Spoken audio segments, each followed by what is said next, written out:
इस वीडियो के अंतर्गत हम लोग 10वीं क्लास के त्रिभुज का 6.6 प्रमेय को समझेंगे, जो बिहार बोर्ड एग्जाम के दृष्टिकोण से बहुत ही यह महत्वपूर्ण प्रमेय है।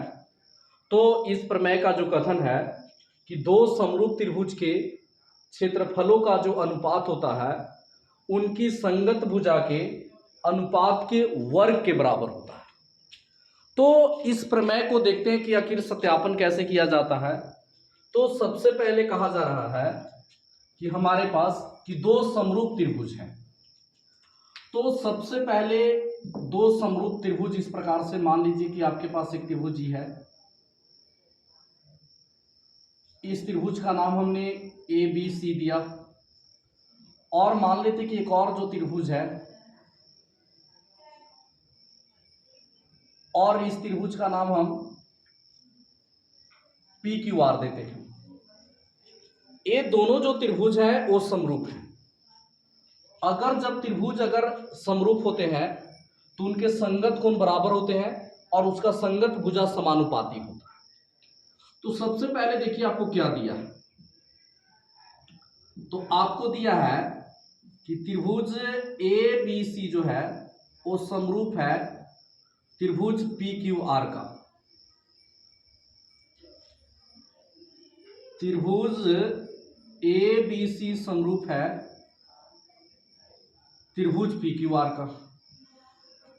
अब अगर समरूप जब ही है तो इसका मतलब क्या है कि संगत कोण बराबर है। तो संगत कोण को अगर देखते हैं तो ए वाला जो कोण है पी के बराबर है, और बी वाला जो कोण है वो इस क्यू के बराबर है, और सी जो है से आर के बराबर है। और इसमें समझते हैं कि इसके संगत भुजा समानुपाती भी होते हैं। तो लिख लेते हैं संगत भुजा ए बी का संगत भुजा पी क्यू है। तो ए बी के बटा में पी क्यू बराबर बी सी के बटा में क्यू आर बराबर ए सी के बटा में पी आर है। तो आपको क्या कहा गया कि दो त्रिभुज हैं, एक का नाम है ए बी सी और एक का नाम है पी क्यू आर। तो दोनों त्रिभुज के संगत कोण बराबर है और ये दोनों त्रिभुज के संगत भुजा समानुपाती है। तो चलिए समझते हैं कि दिया है हमारे पास इतना। अब हमें सिद्ध क्या करना है, इस चीज को समझते हैं। तो हमें सिद्ध करना है कि इस त्रिभुज का क्षेत्रफल और इस त्रिभुज के क्षेत्रफल का अगर जब अनुपात किया जाए तो इनकी संगत भुजा का जो अनुपात होगा वो वर्ग का समानुपाती होगा। तो देखिए इस त्रिभुज ए बी सी का जो क्षेत्रफल है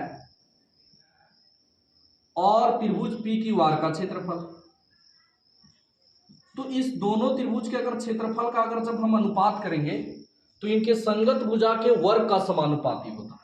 तो संगत भुजा लेते हैं कि ए बी के बटा में जो पी क्यू है इसका वर्ग हो जाएगा, या बी सी के बटा में क्यू आर इसका वर्ग हो जाएगा, और ए सी के बटा में पी आर इसका वर्ग हो जाएगा। तो इतना आपको लाना है। तो ऐसे भी ऑब्जेक्टिव में भी आपको समझ के रखना है कि अगर जब दो त्रिभुज समरूप होते हैं तो उनका जो क्षेत्रफल का जो अनुपात होगा उनके संगत भुजा के वर्ग का समानुपाती होता है। इस चीज को कहीं पे ऐसे भी लिख सकते हैं आप कि ए बी स्क्वायर बटा में पी क्यू का स्क्वायर। तो देखिए ये लाएंगे कैसे। तो सबसे पहले अगर समझते हैं तो ये दोनों त्रिभुज के क्षेत्रफल की बात की जा रही है। तो अब ये दोनों त्रिभुज का क्षेत्रफल जो निकलेगा तो सबसे पहले इस त्रिभुज के अंतर्गत हमें लंब को पता रखना चाहिए, क्योंकि अगर जिस भुजा पे हम बताए थे कि नयून कोण त्रिभुज है तो जिस भुजा पर लंब डालेंगे उसी भुजा को हम आधार कहते हैं। तो इसमें लंब दिया ही नहीं है, तो इसलिए सबसे पहले हम लोग इसमें रचना करेंगे। तो रचना करते हैं कि त्रिभुज ए बी सी में लिखते हैं कि त्रिभुज ए बी सी में ये जो भुजा BC है इसी भुजा पर हमने एक लंब डाला और इसका नाम देखिए हम AM दे देते हैं। तो त्रिभुज ABC में भुजा BC पर जो लंब है ना वो कौन है, AM है। तथा अब इस वाले त्रिभुज में देखते हैं, तथा अब चलते हैं त्रिभुज हम लोग PQR में। तो पी क्यू आर में देखते हैं कि भुजा जो है क्यू आर, इस भुजा क्यू आर पर हम एक लंब डालते हैं जिसका नाम हम ऐसे पी एन दे देते हैं। तो क्यू आर पे लंब डाले पी एन है। तो इस प्रकार से देखिए आपको क्या बताया गया, आपको बताया गया कि क्या दिया आपके पास कि दोनों जो त्रिभुज है वो समरूप है। तो समरूप त्रिभुज के आपको क्या पता है कि जब त्रिभुज अगर समरूप होते हैं तो उसके संगत कोण बराबर होते हैं और संगत भुजा समानुपाती होते हैं।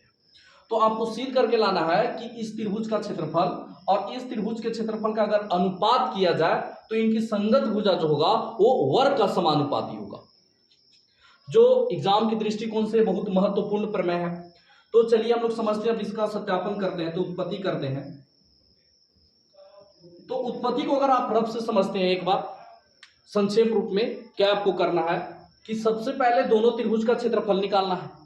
अगर आप दोनों त्रिभुज का अगर क्षेत्रफल निकालते हैं तो पहले वाले त्रिभुज का क्षेत्रफल हो जाएगा 1/2 गुने आधार। तो जिस भुजा पर लंब डालते हैं हम, जिस भुजा पे अगर हम लंब डालते हैं उसे हम आधार कहते हैं। तो इसमें आधार हो गया आपका BC और जो ऊंचाई जो हो गया AM हो गया। अगर इस त्रिभुज की बात करते हैं तो इस त्रिभुज का 1/2 गुने आधार, आधार जो है वो QR है और जो ऊंचाई जो है वो PN है। तो 1/2 से 1/2 कट गया। तो अगर देखते हैं कि भुजा को समानुपाती करते हैं BC बटा में QR गुने AM बटा में PN कर देते हैं। तो आप अब देखिए यहां पर जो आपको लाना है BC का स्क्वायर बटा में QR का स्क्वायर।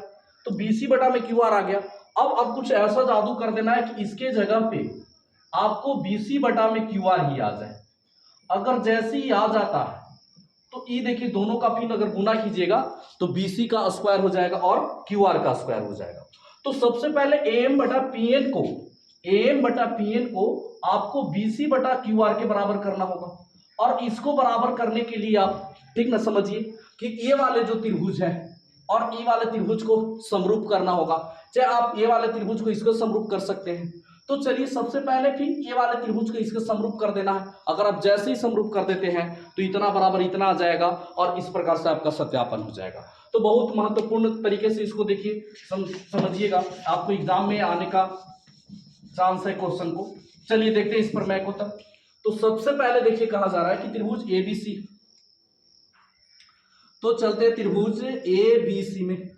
तो सबसे पहले हम इस त्रिभुज का क्षेत्रफल निकालते हैं।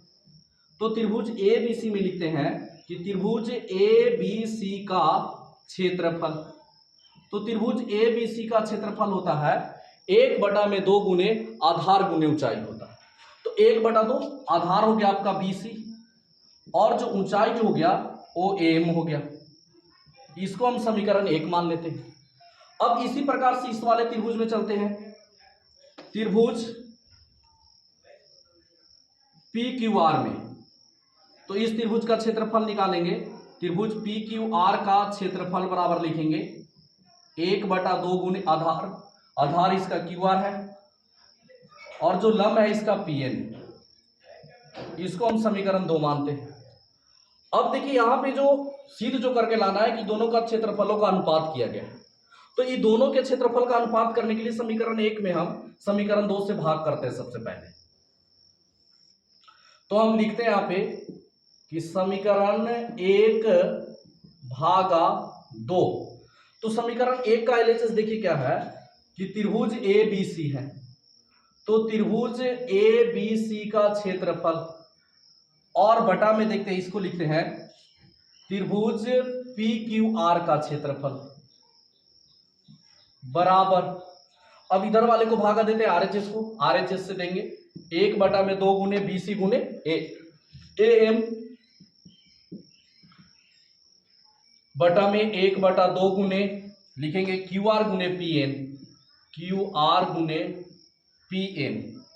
1/2 से 1/2 कट गया, BC बटा में QR गुने AM बटा में PN हो गया। इसको देखिए हम समीकरण 3 मानते हैं, इसी को हम बता रहे थे। अब किसी भी प्रकार से आपको AM बटा PN को जो है वो BC बटा QR के बराबर लाना है। तो इसको बराबर लाने के लिए बताया कि इस वाले त्रिभुज को और इस वाले त्रिभुज को आपको समरूप करना है। तो समरूप हम लोग करते हैं। तो चलते हैं त्रिभुज किसमें, तो त्रिभुज चलेंगे ABM, त्रिभुज ABM तथा त्रिभुज पी क्यू एन में चलते हैं। तो अगर जब ये दोनों त्रिभुज में अगर चलते हैं तो हम देखते हैं कि बी जो है वो क्यू के बराबर है, क्योंकि गिवन में दिया है, क्या दिया है कि बी बराबर क्यू, एक कोण बराबर हो गया।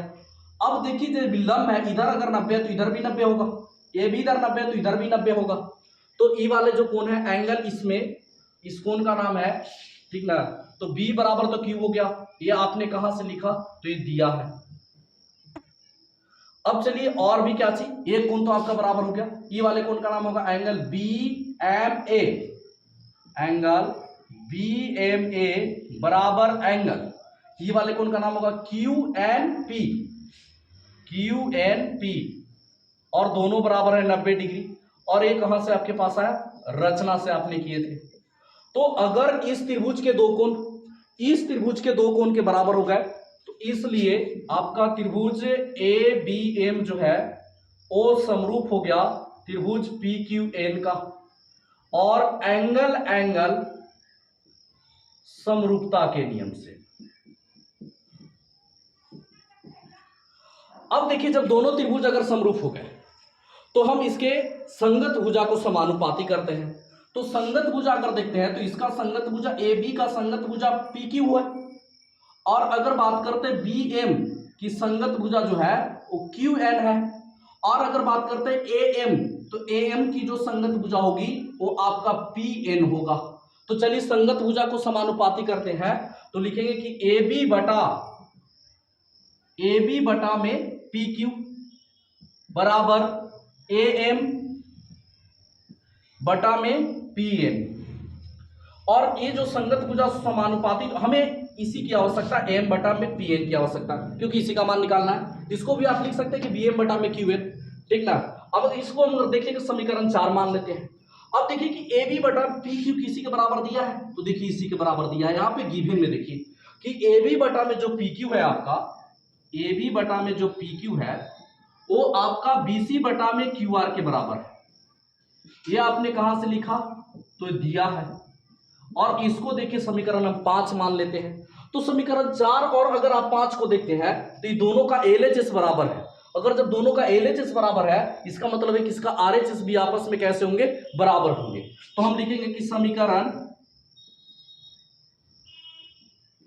4 और 5 से, तो एलएचएस बराबर, तो आरएचएस को बराबर करते हैं, आरएचएस हो गया एम बटा में पी एन बराबर बीसी बटा में क्यू आर।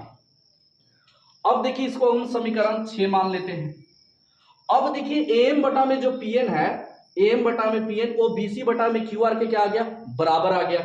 तो अब हम क्या करेंगे कि एम बटा में पी एन की जगह पे बीसी बटा में क्यू आर को रख देंगे। तो लिखेंगे कि समीकरण 6 का मान समीकरण 3 में रखने पर, तो समीकरण 3 देखिए आपके पास क्या है कि त्रिभुज ए बी सी का क्षेत्रफल बटा में त्रिभुज पी क्यू आर का क्षेत्रफल बराबर लिखेंगे बीसी बटा में क्यू आर गुने एम बटा में जो पी एन है वो बीसी बटा में क्यू आर के बराबर है। तो यहां पे हम लिख देंगे कि बीसी बटा में क्या हो गया, क्यू आर। अब अगर हम गुना करते हैं तो ये हो जाएगा बीसी बटा में क्यू आर, टोटल का ये हो गया होल स्क्वायर। तो इसी प्रकार से हम सभी को प्राप्त कर सकते हैं। तो हम लिख रहे हैं इसी प्रकार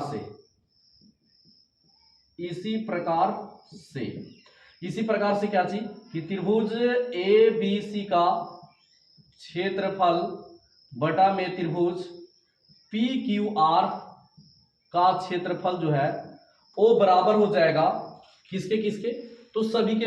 क्या कहलाना था आपका कि ए बी बटा में पी क्यू,